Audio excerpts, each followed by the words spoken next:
Oh, it gives them recognition and a sense of companionship and group loyalty and power.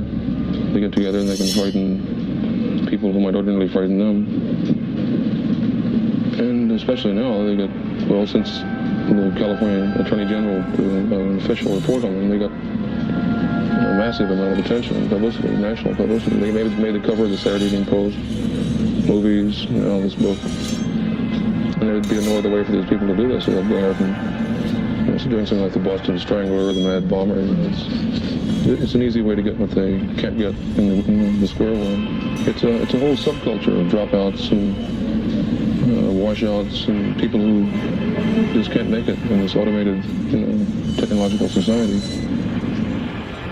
They vary from the big ones, the runs, to just almost a continuing round of beer parties here and there. On a run, they might get 150 bikes to anywhere up to 300. In some, let's say, a state park somewhere, and they park them in a big ring around a massive bonfire, 10 or 15 feet tall. And they buy about $100 worth of beer, say, just as a starter, sort of in the afternoon. They'll drink hundreds of dollars worth of beer in a matter of 2 or 3 days. So they've actually cleaned out the whole town with beer supplies. At the same time, they're taking amphetamine pills, you know, to... LSD? Well, that comes with later. You start off with pills, you know, barbiturates and amphetamines, mixing them all together, then beer, then the wine starts. And later on there'll be some LSD, and everything gets mixed in all together.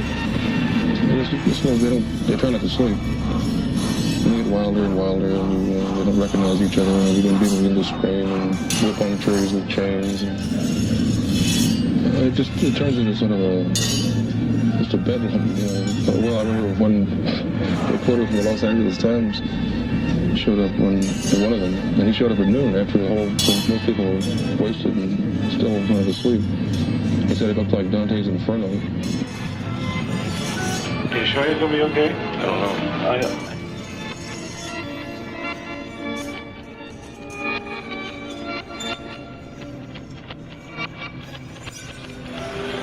Can you, I've been vomiting blood this morning. What? Oh.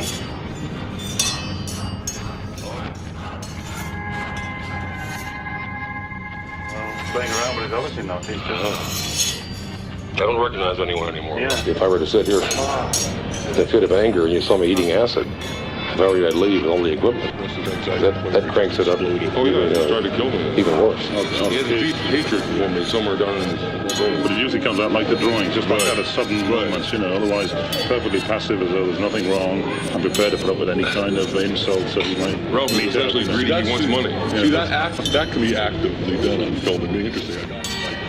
Who just is overwhelmed by this kind of craziness and just acts it out real quick and drawing. I shouldn't. I hate his drawing. Yeah. He always seems to be embarrassed by them. I can't understand why. I've been embarrassed from the very start. Get an assignment for them. I'm so reluctant to go under this whole circus. You know, the idea of going anywhere with Hunt is horrible. The idea, I'm always trying to hide, you know, get away, hide in the toilet, but he always finds me. I'm trying to express that to you, that I am extremely dull, and somehow I got involved in this thing, and somewhere in me there's this little cubicle that lets out these drawings. The rest of them is intensely dull.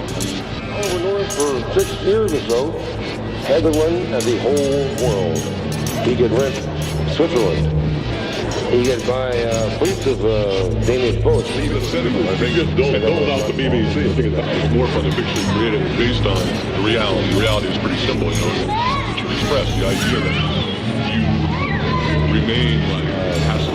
In there with one hall for 3 days, trying to get rid of the documents. Now, have you seen the documents they got out of there? Gee, God, what came out of there was a monstrous pile of horrible gibberish in here. What in the hell were they doing down here? First meeting, or hear the entire tape, where we discussed all these options. They may reach different interpretations, but I know what I meant, and I know also what I did. I had no advance knowledge that the President was going to indicate that I had investigated the matter and found no complicity. Surrounding my mind is being changed. Kind of authority, nothing personal, for the kind of nasal, blank-hearted authority you feel in the presence of the taxman or a very polite FBI agent. Dean is clearly a shrewd executive. He will have no trouble getting a good job when he gets out of prison. Of course about it. He used to work for John Keller as a staff assistant. A man who, ate 30 volumes and he was killing.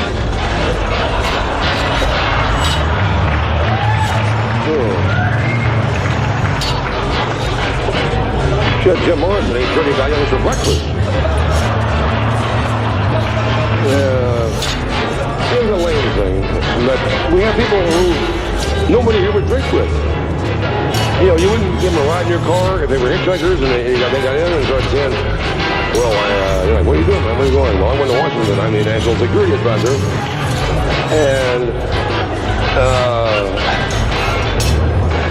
I'm a madman. I give him a ride for a while. But McFarlane and Poindexter were so dumb and so low and ugly and just cheap. Like, we put him out at the next crossroads. Almost all politicians and all lawyers should be castrated so their genes should not be passed along.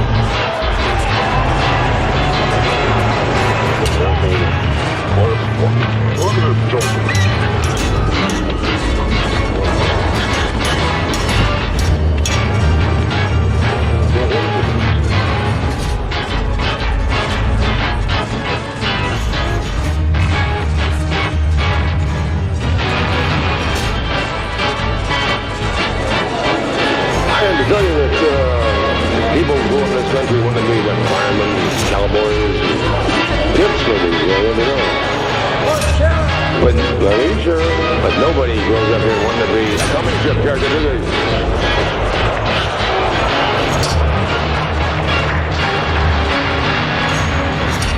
So I'm a pioneer.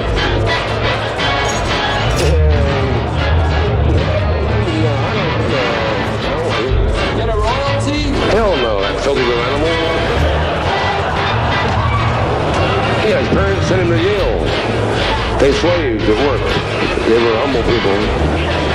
And they sent this boy. They bore to Yale for 4 years. And all he learned to do was to steal other people's work. I don't know. It's a shock.